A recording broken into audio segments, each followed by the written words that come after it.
નમસ્કાર, સ્વાગત છે આપનો ડે સ્પેશિયલ કાર્યક્રમમાં. આપની સાથે હું છું શિવાની. ડે સ્પેશિયલમાં આજે વાત કરવી છે world obesity day. World obesity day ખાસ એટલે મનાવવામાં આવે છે કે જે લોકોમાં જાગૃતતા આવે, કે જે લોકો મેદસ્વીતાનો શિકાર છે અથવા મેદસ્વીતાનો ભોગ બનતા હોય છે તે લોકોમાં જાગૃતતા આવે અને ઓબેસિટી પ્રત્યે તે જાગૃત થઈને પોતાના જે મેદસ્વીતાનો ભોગ બનેલા છે તેમાંથી કઈ રીતે બહાર આવે. ખાસ અત્યારના સમયમાં આપણે જોઈએ તો દરેક સમયમાં અત્યારે બદલાતો સમય છે તેના આપણે ભાગ બનતા હોઈએ છીએ, બદલાતી જીવનશૈલીનો ભાગ બનતા હોઈએ છીએ. અને એટલા જ કારણે અત્યારના સમયમાં લોકોની જે પ્રમાણે જીવનશૈલી બદલાઈ રહી છે, એટલે કે વ્યક્તિનો ખોરાક, વ્યક્તિનો રહેવાની કરણી, જે એટલે કે રહેણી કરણી, આપણો ખોરાક, આ જે કસરતો છે, આ બધી જ પ્રવૃત્તિ આપણા જીવન ઉપર, આપણા શરીર ઉપર ખૂબ જ અસર કરતી હોય છે. અત્યારે જોઈએ તો જે ફાસ્ટફૂડ ખાવાનું જે વધી ચૂક્યું છે, અત્યારે જે નાના બાળકો છે તે મોબાઈલ ફોનમાં રચ્યા પચ્યા રહે છે, આઉટડોર જે ગેમ્સ છે તે બંધ થઈ રહી છે. એટલે આ બધી પ્રવૃત્તિને કારણે પણ, અને કસરત અત્યારે લોકો કરતા નથી કારણ કે લોકો પાસે સમય નથી. આ જ બધું કારણ, આ જ બધા કારણો જવાબદાર છે, આ પરિબળો જવાબદાર છે ઓબેસિટી પાછળ. અને એમાંથી કઈ રીતે બહાર નીકળવું. અત્યારે ભલે આપણે ટેકનોલોજીના સમયમાં જીવી રહ્યા છે, પરંતુ આ ટેકનોલોજીના સમયમાં પણ આપણે શીખવું પડશે કે જે રીતે ઓબેસિટીનો શિકાર કોઈ બને છે અથવા મેદસ્વીતાનો ભોગ બને છે તો તેણે જાગૃતતા સાથે આગળ વધવું પડશે, તેને જાગૃતતા સાથે આમાંથી બહાર નીકળવું પડશે. અને આનો ઇલાજ ઘણી બધી રીતે થાય છે. કસરત કરવાથી, યોગા કરવાથી. ઘણા લોકો અમુક ચોક્કસ પ્રકારની વસ્તુ ખાવાની બંધ કરી દેતા હોય છે કે જેનાથી તેમને મેદસ્વીતાનો જે ભોગ બન્યા છે તેમાંથી તે મુક્ત થઈ શકે. અત્યારે ટેકનોલોજીની વાત કરીએ તો આજનું આધુનિકરણ ને ટેકનોલોજી એટલી બધી આગળ વધી રહી છે કે વિવિધ પ્રકારના મશીનરીના ઉપયોગથી કોઈ પણ વ્યક્તિ મેદસ્વીતાનો જો ભોગ બને છે, એટલે કે ઓબેસિટીનો શિકાર બને છે, તો એ ઓબેસિટીના શિકારમાંથી દૂર થઈ શકે. તો આ જ બધા વિશે આજે આપણે ઓબેસિટી દિવસ નિમિત્તે ચર્ચા કરીશું. અને આપણી સાથે ચર્ચામાં વિશેષ ઉપસ્થિત છે ડોક્ટર દીપાલી પટેલ, જે કો ફાઉન્ડર છે આલયમ રિહેબ કેરમાંથી. સ્વાગત છે દીપાલીજી આપનો કાર્યક્રમમાં. Thank you.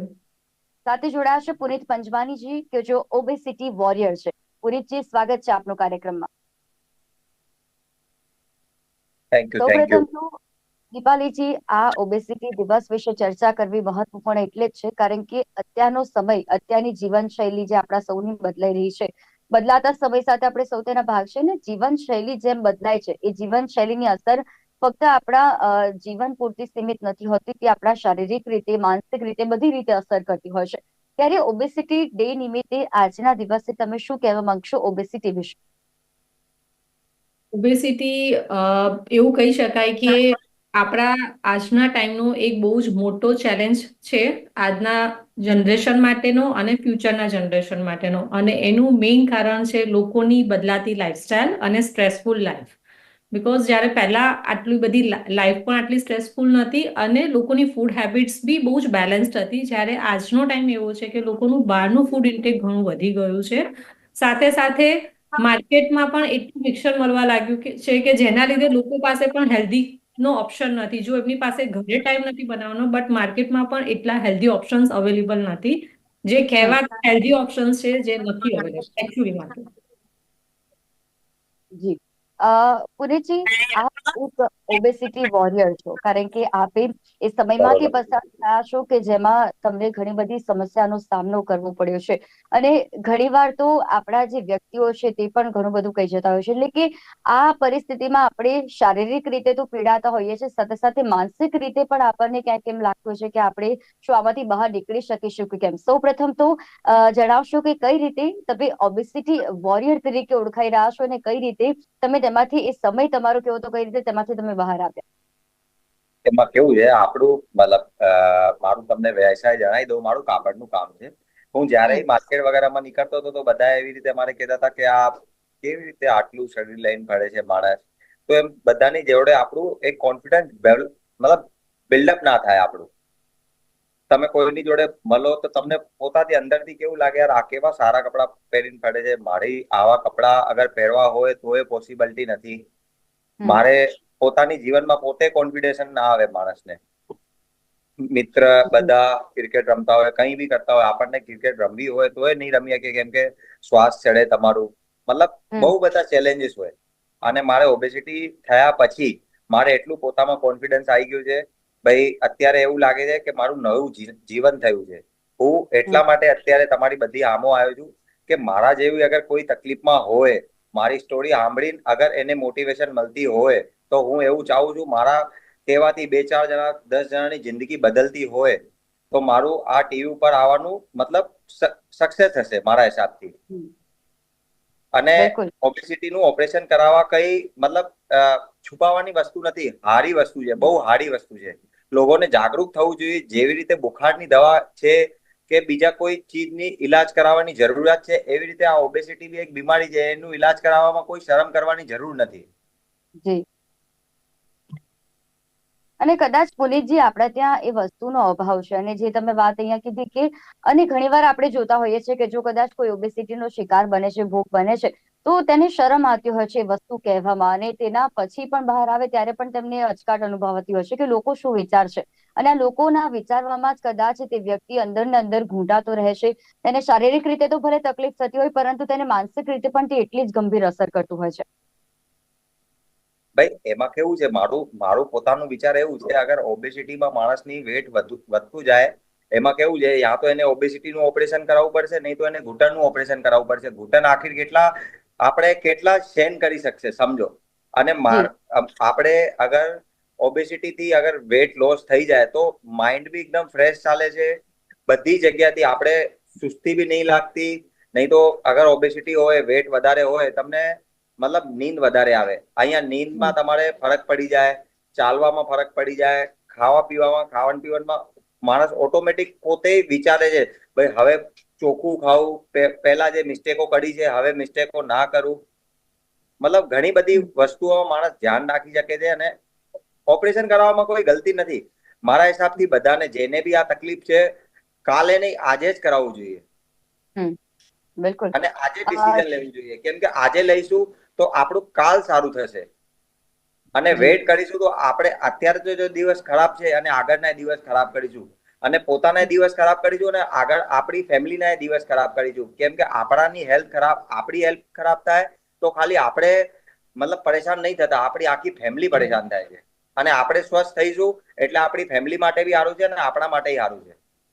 જી જી બિલકુલ. દીપાલીજી શું કહેશો કે અત્યારના સમયમાં અત્યારે ટેકનોલોજીનો સમય ખૂબ જ આગળ વધી રહ્યો છે અને તેવામાં કોઈ પણ પ્રકારની બીમારી છે, કોઈ પણ પ્રકારના રોગ છે તેમાંથી બહાર આવી શકાય છે. જ્યારે આપણે અત્યારે ઓબેસિટીની વાત કરીએ છીએ, સૌપ્રથમ આપણે તેના નિદાન વિશે તો વાત કરીશું જ, પરંતુ તે પહેલા આપણે વાત કરીએ કે ઓબેસિટી શું છે અને લોકોએ કઈ રીતે તેને ઓળખવી જોઈએ કે કોઈ વ્યક્તિ જો ઓબેસિટીનો શિકાર છે તો તેને કઈ રીતે ખ્યાલ આવે કે તે ઓબેસિટીમાં જે રોગ છે તેનાથી પીડાઈ રહ્યો છે. નોર્મલી એવું કહેવાય છે કે ઓબેસિટી ડિફાઇન થાય છે તમારા BMI ઉપર, જે તમારું બોડી માસ ઇન્ડેક્સ છે એના ઉપર, જે તમારા વેટ અને હાઇટ અકોર્ડિંગ ડિસાઇડ થતું હોય છે. તો એવું કહેવાય છે કે 25 BMI is a overweight and 30 જો તમારો BMI 30 છે અથવા 30 થી પ્લસ છે then you are consider as a કે તમે ઓબેસ છો, રાઈટ. સો એ બહુ જ ઇમ્પોર્ટન્ટ છે કે તમે કઈ કેટેગરીમાં થાવ છો ને. હા, માર્કેટમાં અત્યાર સુધી જે આપણી વાત થઈ એ પ્રમાણે કે અત્યાર સુધી એવું જ હતું કે જો તમારી ફૂડ હેબિટ્સ અને આ બધું કંટ્રોલમાં નથી રહેતું તો તમે પહેલા ઓવરવેટ વાળા સ્ટેજમાં આવો છો, then you come on a obese phase, right. So જ્યારે તમે આગળ વધો છો આની અંદર તો જે પુનિતભાઈએ કીધું એવી રીતે કે ઓપરેશન એક સોલ્યુશન છે, બટ આજનો ટાઈમ એવો છે કે ટેકનોલોજી એટલી એડવાન્સ વધી છે કે અત્યારે ઓપરેશન વગરના પણ નોન ઇન્વેઝિવ, મારા મેડિકલ કન્ડિશનમાં એવું કહેવાય મેડિકલ ટર્મ્સમાં કે નોન ઇન્વેઝિવ, જેમાં કોઈ પેઇન નથી સહન કરવું પડતું પેશન્ટને અથવા તો એમને કોઈ ઓપરેશનની જરૂર નથી પડતી અને એના વગર પણ ફેટ લોસ પોસિબલ છે. જી. અને દીપાલીજી ખાસ એવા કયા વયના લોકો છે કે જેમનામાં આ પ્રકારનું જોખમ વધુ રહેલું છે? કારણ કે અત્યારના સમયમાં જોઈએ તો બાળકો પણ આનો શિકાર વધારે બની રહ્યા છે. બાળકોની જે લાઈફસ્ટાઈલ છે એટલે કે બાળકો તે મોબાઈલ ફોનમાં રહે છે, સાથે સાથે તે આઉટડોર ગેમ્સ નથી રમતા અને તેમનો જે ખોરાક છે એટલે કે ફાસ્ટ ફૂડ વધારે ખાવું, ઘણા બધા કારણો જવાબદાર છે. તો અત્યારે સૌથી વધારે બાળકોમાં શા માટે જોવા મળતું હોય છે? યસ, બાળકોમાં મેં ઘણા બધાને જોયા છે કે એના બચ્ચાઓ ચબી હોય ને તો એમને ગમે છે કે અમારા બચ્ચાઓ ચબી છે, રાઈટ. બટ ચબી હોવું અલગ વસ્તુ છે, પણ જ્યારે એ લાઈન ક્રોસ થઈ જાય છે ત્યારે એક લેવલ તમે ઘણા અપગ્રેડ થઈ જાઓ છો કે હવે ચબી નથી રહ્યા, he is overweight or obese.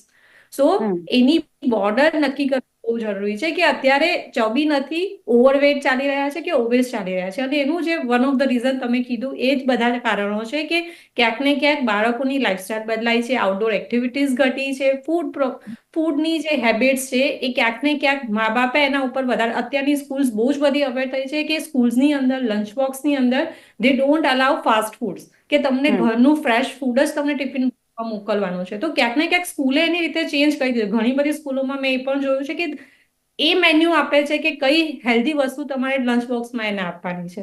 તો સ્કૂલ્સ એની રીતે એફર્ટ કરી છે, પણ ક્યાંક પેરેન્ટ્સે અવેરનેસ લાવવાની જરૂર છે કે બચ્ચાઓને, બીકોઝ આપણા માટે બી diet it's a very tough, તો બચ્ચાઓ માટે તો એ ટફ જ રહેવાનું છે, પણ એનામાં એની સાયકોલોજીમાં એ વસ્તુ બતાવી અથવા એમને સમજાવી કે આ હેલ્ધી ફૂડ હેબિટ્સ છે અને આ અનહેલ્ધી છે, તો એને જ આગળ જતા ખબર પડશે કે આ ફૂડ મારે લેવું જોઈએ અને આ ફૂડ મારે ના લેવું જોઈએ. તો ક્યાંક ને ક્યાંક આપણે બાળકોની ઓબેસિટીને કંટ્રોલ કરી શકીશું, બીકોઝ એવું કહેવાય છે કે 2035 સુધીમાં India one of the top position પર અત્યારે છે જ, બટ હજુ 2035 સુધીમાં આપણે બહુ જ આગળ વધી જઈશું જો આપણે ફૂડ હેબિટ્સને કંટ્રોલ નહીં કરીએ તો. બિલકુલ. અને એના ઉપર લોકોમાં જાગૃતતા આવે એટલા જ માટે દર વર્ષે ચોક્કસ પ્રકારની થીમ આધારે આ દિવસ મનાવવામાં આવતો છે. એટલે જ આ વર્ષની થીમ છે કે બદલાતી પ્રણાલીઓ અને સ્વસ્થ જીવન. અને આ દરેક થીમ જે છે તેના પાછળ કંઈક ને કંઈક મહત્વપૂર્ણ સંદેશો પૂરો પાડતી છે દરેક વ્યક્તિઓ માટે, ન ફક્ત ઓબેસિટીથી પીડાતા લોકો માટે, પરંતુ દરેક એવા વ્યક્તિ કે જેમને આ પ્રકારની આદત છે તેમની જીવનશૈલી પર અસર કરતી હોય છે, તો તે તમામ લોકો જાગૃત થવાની જરૂર છે. પુનીતજી, આપને ક્યારે ખ્યાલ આવ્યો કે આપ ઓબેસિટીથી પીડાઈ રહ્યા છો, ઓબેસિટીનો આપણને રોગ જે છે, મેદસ્વીતાનો જે આપ ભોગ બન્યા છો, તેમાં તમને કોઈ પણ એવા લક્ષણો કે જે તમને શરૂઆતી લક્ષણો એવા લાગ્યા? એમાં કેવું છે, પહેલા મારું વેટ 89 હતું. મારું વેટ 89 વેટ હતું મારા લગ્ન પહેલા. મેં 5-6 કિલો જીમ જઈને એને રિડ્યુસ કર્યો હતો. પછી મારે વેટ ધીમે ધીમે વધતો મારું 120 વેટ થઈ ગયો હતો.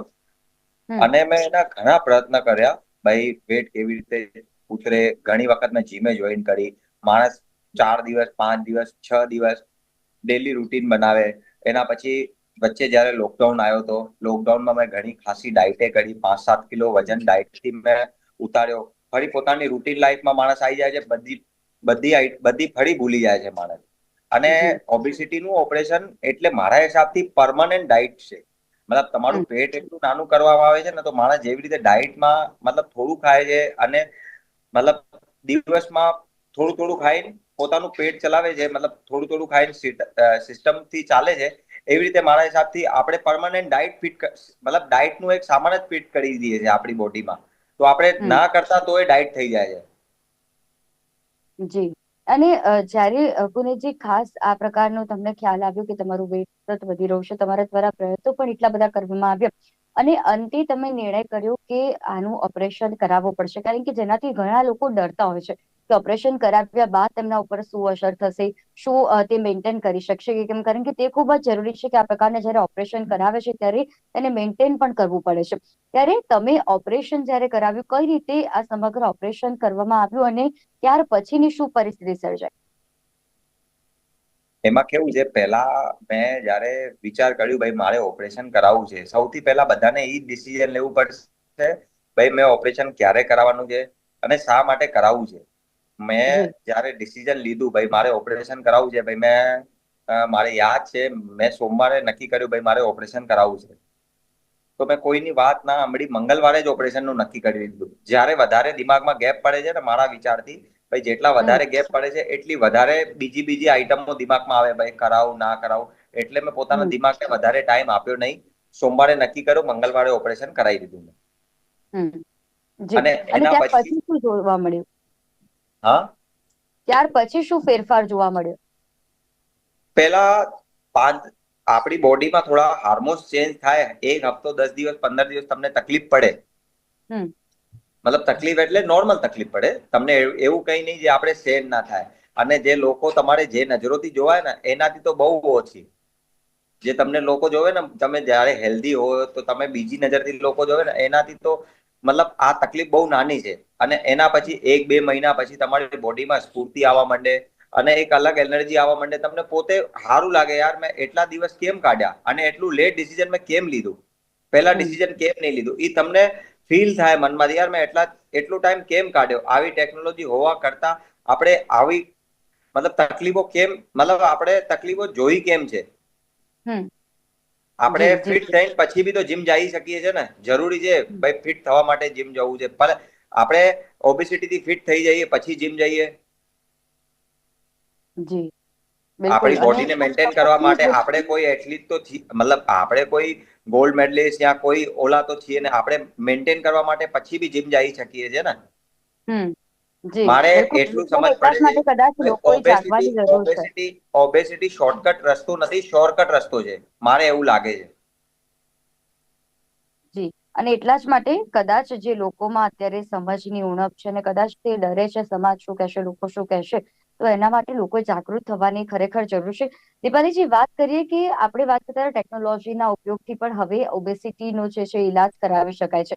આપની પાસે કોઈ જેવી મશીનરી છે કે જેના માધ્યમ થકી ઓબેસિટીનો જે પણ જે રોગો પીડાતા હોય છે એનો યોગ્યપણે નિકાલ આવે છે, એટલે કે એ મશીનરી વિશે જણાવશો કે મશીનરી શું છે અને તેને શું કહેવામાં આવે છે આપણી ભાષામાં, અને તે કઈ રીતે કાર્ય કરે છે? અમારી પાસે અત્યારે લેસર સ્લીમ પ્રો કરીને એક ટેકનોલોજી છે, જે બેઝિકલી ગ્રીન લેસર હોય છે, જેમાં એ તમારા ફેટ સેલ્સ પર કામ કરે છે. અત્યાર સુધી કેવું હતું, જેમ કે આ પુનિતભાઈએ કીધું એ પ્રમાણે, કે એમનું હવે એ લેવલ આવી ગયું હતું કે એમને સર્જરી જ કદાચ એમના માટે ઓપ્શન હતો એમના ઓબેસિટીને કંટ્રોલ કરવા માટે, રાઈટ? અમારા ત્યાં પણ એવું હતું કે અમારા ત્યાં જે પેશન્ટ આવતા હોય ને, કે હોય નીના પેશન્ટ હોય, બેકના પેશન્ટ હોય, તો એ લોકોને પેઇન હોય એટલે એમનું પેઇન અમે ઓછું કરી દઈએ, પણ ક્યાંક ને ક્યાંક શું થાય કે એના બીકોઝ ઓફ એના વજનના લીધે એ પેઇન અમુક ટાઈમમાં પાછું આવી જાય. તો ને બહુ જ ટાઈમથી બહુ જ બધા લોકોનું આ હતું કે તમે લોકો આના માટે કઈ વિચારો. સો લગભગ 1.5 વર્ષ પહેલા આ વસ્તુનો પ્રોજેક્ટ અમારા ધ્યાનમાં આવ્યો કે ઓબેસિટી છે ને એ બહુ જ મોટો કન્સર્ન થવાનો છે આગળ જતા. સો અમે આના ઉપર R&D રિસર્ચ ચાલુ કર્યું, અને 8 મહિના પછી અમે લોકો જે અત્યારે ટેકનોલોજી અમે યુઝ કરી રહ્યા છે, લેસર સ્લીમ પ્રો અને કોર કેરેક્સ, એ અમે આ લાયા. અને લાસ્ટ 6 મંથથી અમે આ ટેકનોલોજીને યુઝ કરી રહ્યા છીએ, અને અમે લગભગ અત્યાર સુધીમાં 250 થી વધારે લોકોને આ સર્વિસનો બેનિફિટ આપ્યો છે અને એનો એડવાન્ટેજ પણ આપી શક્યા છે, અને they are happy right now, because ક્યાંક ને ક્યાંક એમનું પેઇન આ ફેટના લીધે પાછું આવી જતું હતું. સો અમારી પાસે જે ટેકનોલોજી છે એ ટાર્ગેટેડ ફેટ લોસ માટે બહુ જ ઇફેક્ટિવ છે. બીજું, આ ભાઈ વાત કરીએ પ્રમાણે કે એ અત્યાર સુધી કેવું હતું કે માર્કેટની અંદર નોન ઇન્વેઝિવની અંદર લાઇપોસક્શન છે, પછી તમારી ફેટ ફ્રીઝિંગ છે, એ બધી ટેકનોલોજી હતી, અને last option is always bariatric surgery, જે તમારી ઓબેસિટીને કંટ્રોલ કરવા તમે કરી શકો છો. બટ તમે જ્યારે ઇન બિટવીન સ્ટેજમાં છો, કે તમારે ઓપરેશન સુધી નથી પહોંચ્યા તમે, અને તમારી પાસે ઓવરવેટ ચાલી રહ્યું છે, તમારું બેલી એરિયા વધારે છે, રાઈટ, જે ઓબેસ પેશન્ટમાં વધારે જોવા મળતા હોય છે. તો એના માટે અમે લોકો જે ટેકનોલોજી યુઝ કરી રહ્યા છીએ એ શું કરશે, બેઝિકલી તમારા ફેટ સેલ્સ છે એના અંદર માઇક્રોપોર્સ ક્રિએટ કરે છે, અને એ જ માઇક્રોપોર્સ ક્રિએટ કરીને ફેટી લિક્વિડ જે હોય છે એ તમારી યુરિનરી સિસ્ટમ, તમારી લિમ્ફેટિક સિસ્ટમ અને તમારી બ્રીધિંગ સિસ્ટમ થ્રુ એ ટોક્સિન્સ બધા રિમૂવ થતા હોય છે, અને ક્યાંક ને ક્યાંક એ ફેટ સેલ્સ શ્રિંક થાય છે અને તમારું વેઇટ કંટ્રોલ થાય છે, અથવા તમારે એવું કહી શકીએ કે તમારો ફેટ રીતે તમે કીધું કે ઘણા બધા વ્યક્તિઓ કે જે ઓબેસિટીથી પીડાઈ રહ્યા છે તેમને તમારા ત્યાં આ મશીનરીનો ઉપયોગ કર્યા બાદ, તો ત્યાર પછી તેમને કેવું ફીલ થયું અને ત્યારબાદ તેમનો કેવો પ્રતિસાદ મળ્યો આ સમગ્ર પ્રક્રિયાને લઈને? મેં તમને કીધું એ પ્રમાણે કે અમે લગભગ 250 થી વધુ લોકોને અત્યાર સુધીમાં સારવાર આનાથી આપી શક્યા છીએ અને રિઝલ્ટ આપી શક્યા છીએ. સો એમનો રિસ્પોન્ડ એવો હતો કે લાઈક નોર્મલી જે વિધિન 3-4 સેશન્સ એમને લાઇટ ફીલ થવા લાગે, રાઈટ, એમનું મેટાબોલિઝમ, મેઇન વસ્તુ હું કહીશ કે જે પુનિતભાઈ બી વાત કરી કે નોર્મલી કેવું છે કે ડાયટ યા જીમ યા એક્સરસાઇઝ તમે બધું જ કરો છો, રાઈટ, પણ ક્યાંક ને ક્યાંક જો તમારું મેટાબોલિઝમ ઇમ્પ્રુવ નથી થતું તો એ વસ્તુ, એ તમારું વેટ પાછું જ આવે છે. તમે તમારી રૂટીન ડાયટને હું એવું કહીશ કે હેલ્ધી ડાયટ જો તમે ફોલો કરો છો તો તમારા મતે હેલ્ધી ડાયટ અને રૂટીન ડાયટમાં કઈ વસ્તુઓનો ઉમેરો કરવો જોઈએ કે જેમનાથી ઓબેસિટી ના થઈ શકે? હેલ્ધી ડાયટમાં ઓલવેઝ પોર્શન કંટ્રોલ, તમારા ડાયટની અંદર તમારા પ્રોટીન, તમારા કાર્બ્સ અને તમારા ફાઇબર્સનું ઇક્વલ બેલેન્સ બહુ જરૂરી છે. જો તમે ફાઈબર્સ નથી લઈ રહ્યા, તમે તમારા કાર્બ્સ જ લઈ રહ્યા છો અને પ્રોટીન તમે નથી લઈ રહ્યા, તો વધતી ઉંમર સાથે પ્રોટીન હંમેશા તમારા બોડીમાં ડિગ્રેડ થવાનું છે. તમારા ફૂડની અંદર જો તમે પ્રોટીન લેશો પણ સાથે ફાઈબર્સ નહીં લો તો તમને ડાયજેસ્ટિવ ઇસ્યુ થવાના જ છે. સો ક્યાંક ને ક્યાંક આ ત્રણેય વસ્તુનું કોમ્બિનેશન બહુ જ ઇમ્પોર્ટન્ટ છે. ઘણા લોકો એવું કહે છે કાર્બ્સને કટ ઓફ કરી દો. ખાલી કાર્બ્સ કટ ઓફ કરશો બીકોઝ કાર્બ્સ તમારી એનર્જીનો મેઇન સોર્સ છે, તો કાર્બ્સને તમે કટ ઓફ કરશો તો એ પણ નહીં ચાલે. સો ક્યાંક ને ક્યાંક આ ત્રણેયનું પ્રોપર બેલેન્સ અને પોષણ કંટ્રોલ એ કી છે કે જેનાથી તમે તમારા ઓબેસિટીના સ્ટેજને બહુ જ અવોઇડ જ કરી શકો છો. હું એવું કહીશ. સમયનો અભાવ છે, પરંતુ લાસ્ટમાં આપણે ક્વેશ્ચન પૂછવા માંગીશ કે જે અત્યારના સમયમાં અત્યારે જે પણ ઓબેસિટી પીડાઈ રહ્યા છે, તેમના માટે જાગૃત થઈને બહાર આવીને આ પ્રકારે જે પણ અત્યારે તો ટેકનોલોજી જેમ જેમ વિકસી રહી છે, દીપાલીજીએ કીધું કે તેમને તો એવી મશીનરી છે કે વિધાઉટ એની પેઇન આનો ઇલાજ થઈ શકે છે. આપણે ઓપરેશન કરાવીને આનો ઇલાજ કરાવે તો ઘણી બધી એવી પદ્ધતિઓ છે કે જેના મારફતે ઓબેસિટીનો ઇલાજ કરાવી શકીએ છીએ. તો તે લોકોને શું કહેશો કે તે લોકો આના પ્રત્યે જાગૃત થાય? એમાં કેવું છે, જાગૃત થવાનું મારા વિચારથી આપણી આટલી ચર્ચા જોઈને કોઈ બી માણસને અગર આ થોડું બી પેનમાં હશે એ તો જાગૃત થઈ જશે. કેમ કે તમે બી પ્રયાસ કરી રહ્યા છો, હું બી પોતાની વાતોથી બધાને જાગૃત કરવાનો પ્રયાસ કરી રહ્યો છું. પણ અગર જે માણસ એકચ્યુઅલ એને થોડું બી મનથી એવું હશે ભાઈ મારે ફિટ થવું છે, તો એ પોતે જ મતલબ એને કોઈ તો કદમ ઉઠાવવું પડશે ને. માણસ 5 દિવસ 10 દિવસ 15 દિવસ જીમ જાય છે પછી નહીં જતો, કેમ કે એની લાઈફસ્ટાઈલ એવી થઈ ગઈ છે. અત્યારે બધાના હાથમાં ફોન આવી ગયા છે, બધા લોકો 2-2 કલાક અડધી કલાક શોર્ટ્સ જોવે છે, બધી મતલબ ઇન્સ્ટાગ્રામ ચલાવે છે, બધી મતલબ લોકો પોતાનું ટાઈમ વેસ્ટ કરે છે બીજી જગ્યાએ જ્યાં એને નહીં કરવું. પણ હવે બધી નેગેટિવિટી માણસની અંદર એટલી થઈ ગઈ છે ને, પોઝિટિવિટી તરફ જતો નહીં તો પહેલા કેવું હતું, બધા જે અમારા વડીલો બતાવતા સુરત પહેલા લોકો ઉઠી જતા, હવે એવું કોઈ માણસ નહીં. અત્યારે મારી પેઢીમાં એવું બહુ ઓછા જણા છે જે સુરત પહેલા ઉઠે છે. જી જી ચોક્કસથી પુનિતજી, અને એટલા જ માટે જે રીતે આપણે જી પુનિતજી એટલા જ માટે અત્યારે આપણે જે પણ આ ચર્ચા કરીને એટલે મહત્વપૂર્ણ બની ગઈ કે લોકો પણ આના પ્રત્યે જાગૃત થાય અને કોઈ પણ વ્યક્તિ જો કોઈ પણ બીમારીથી પીડાય છે, ઓબેસિટી હોય કે કોઈ પણ અન્ય બીમારી હોય, તેને જાગૃત થઈને તેને બહાર આવવું પડશે અને તેનો ઈલાજ કરાવવો પડશે. તો જ જઈને તેને તેનું જે શરીર છે કે જેમાં કોઈ પણ પ્રકારની તકલીફ થાય છે તેનો ઈલાજ કરાવવાથી તેને તે સોલ્વ થઈ શકે. માટે કોઈ પણ વસ્તુથી ગભરાવાની જરૂર નથી અને હંમેશા કોઈ પણ વસ્તુનું નિદાન કરાવવું તે જ યોગ્ય બાબત છે, ના કે તેમાંથી ડરીને જીવવું. આ બંને અમારી સાથે વિશેષ ચર્ચામાં જોડાયા અને ખૂબ જ સારી આ ચર્ચા રહી, ખૂબ જ સારી ચર્ચામાં માહિતી મળી, તે બદલ પણ આપનો આભાર. તો ડે સ્પેશિયલ કાર્યક્રમમાં આજે વાત કરી ઓબેસિટી દિવસ નિમિત્તે, કારણ કે ઓબેસિટીની જે જાગૃતિ છે હજુ પણ ક્યાંક ને ક્યાંક લોકોમાં એનો અભાવ છે. બાળકોમાં અત્યારે ઓબેસિટીનું પ્રમાણ વધી રહ્યું છે તેનું એકમાત્ર કારણ એવા છે કે તેઓ જે બેઠાડું જીવન જીવે છે, એટલે કે આઉટડોર ગેમ્સ બંધ થઈ ગઈ છે, તે મોબાઈલ ફોનમાં રહે છે, તેમને એવું ખોરાક નથી મળતું. તો તેમના ખાદ્ય પદાર્થ ઉપર પણ ધ્યાન દેવાની બાબત છે, કારણ કે તે એક વસ્તુ છે કે જેનેથી આપણું જે ઓબેસિટીના શિકાર બની શકે છે. માટે આપણે પણ જો જાગૃત થવું હશે તો આપણી જે જીવનશૈલી છે, જીવનશૈલીમાં ચોક્કસપણે કસરત કરવી જોઈશે. એમાં જે ડાયટ છે તે ડાયટનો ઉપયોગ કરવો પડશે, તો જ જઈને આપણે ઓબેસિટીથી પણ બચી શકીશું. અને જેને પણ ઓબેસિટી છે તેમને જાગૃત થઈને બહાર આવીને તેનું નિદાન કરાવવું પડશે. ડે સ્પેશિયલના કાર્યક્રમમાં હાલ બસ આટલું જ. ફરી મળીશું આ વિષયની સાથે. ત્યાં સુધી રજા આપશો. નમસ્કાર.